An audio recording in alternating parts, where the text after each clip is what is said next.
जीवात्मा जगत के नियम। भाग 1। जीवात्मा संपर्क द्वारा जीवात्माएं पृथ्वी पर अपने प्रियजनों की सहायता कर सकती हैं।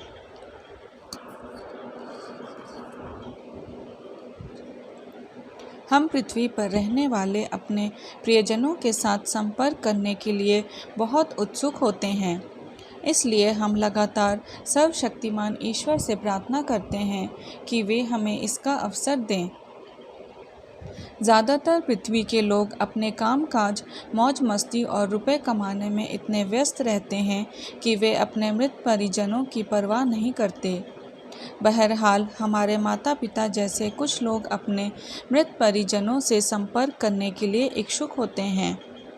हम खुशी से उछल पड़े जब हमारे माता पिता ने हमारी बातें सुननी चाहीं। उन्हें भी खुशी हुई कि वे हमसे संपर्क करने में सक्षम हो सके।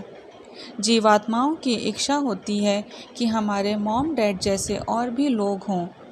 हम उन्हें शांत करने में और उनका इस बारे में मार्गदर्शन करने में सफल रह सकें कि कौन लोग उन्हें धोखा दे रहे हैं और कौन उनके सच्चे दोस्त हैं, और किन पर उन्हें भरोसा कर मदद मांगनी चाहिए।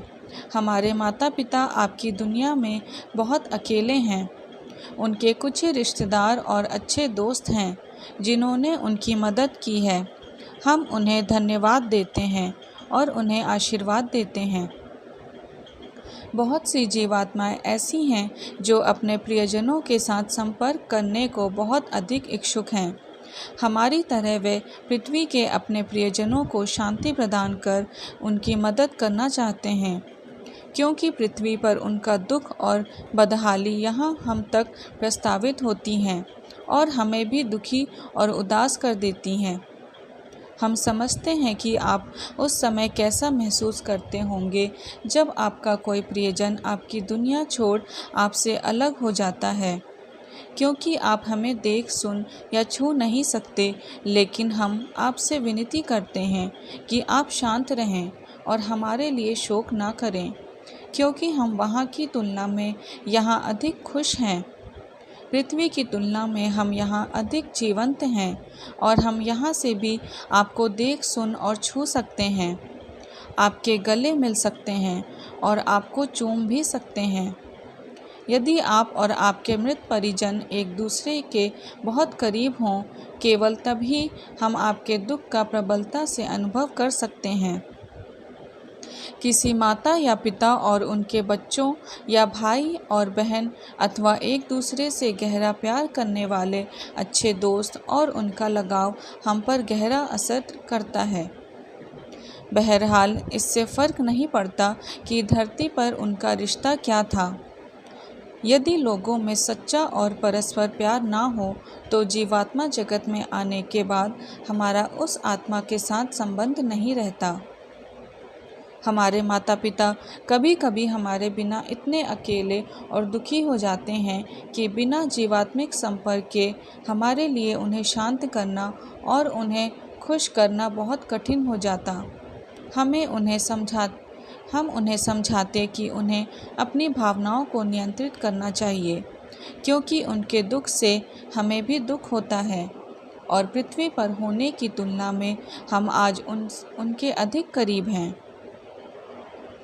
इस जीवात्मिक संपर्क से हम सब मॉम, डैड, विस्पी और रतु एक दूसरे के साथ अपने सुख दुख बांटते हैं, और सबसे बड़ी बात यह है कि इस कारण वे यह जान पाते हैं कि हम उनके करीब हैं और उन्हें भरपूर प्यार करते हैं। जीवात्मिक संपर्क के जरिए ऐसा करना हमारे लिए बहुत आसान हो जाता है।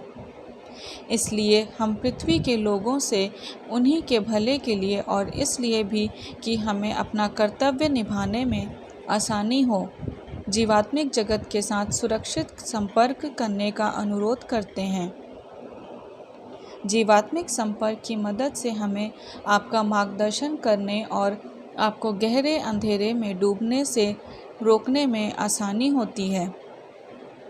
आपका मार्गदर्शन करना हमारा कर्तव्य है और इसलिए हमारे साथ संपर्क करना आपके लिए उचित है।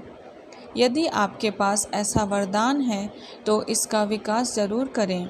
सर्वशक्तिमान ईश्वर की तरह से तरफ से हर एक आत्मा को किसी न किसी प्रकार का वरदान जरूर मिला होता है, लेकिन कुछ लोगों को इसे विकसित करने के लिए लंबे समय तक कड़ी मेहनत करनी पड़ती है, जबकि कुछ लोगों को यह अपने आप मिल जाता है।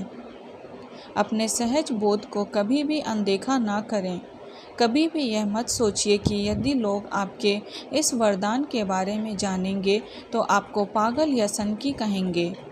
यह ईश्वर का दिया हुआ वरदान है और आपको इसके प्रति कृतज्ञ होना चाहिए।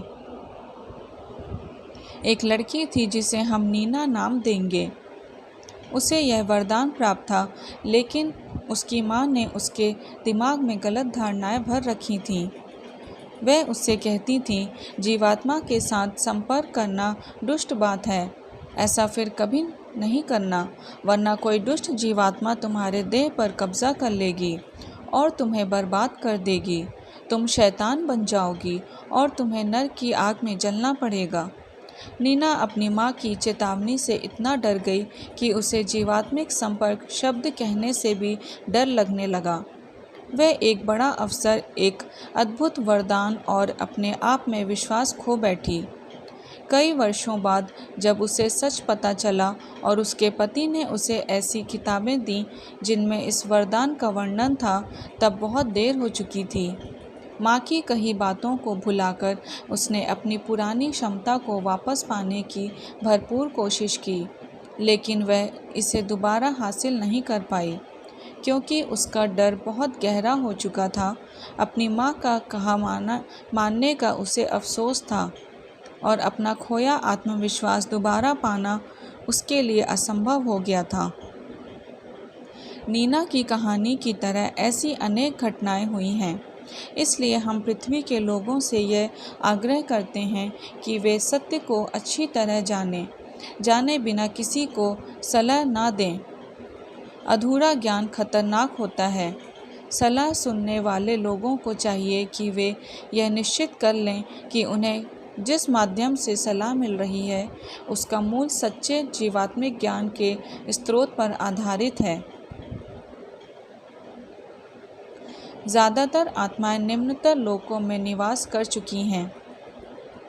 हम सभी धरती पर इसलिए पुनर्जन्म लेते हैं ताकि अपनी आत्मा को शुद्ध कर सकें और उच्चतर स्तर तक ऊंचा उठ सकें, लेकिन हमारी यह आकांक्षा हमेशा पूरी नहीं होती और ऊपर उठने के बजाय हम अक्सर नीचे चले जाते हैं।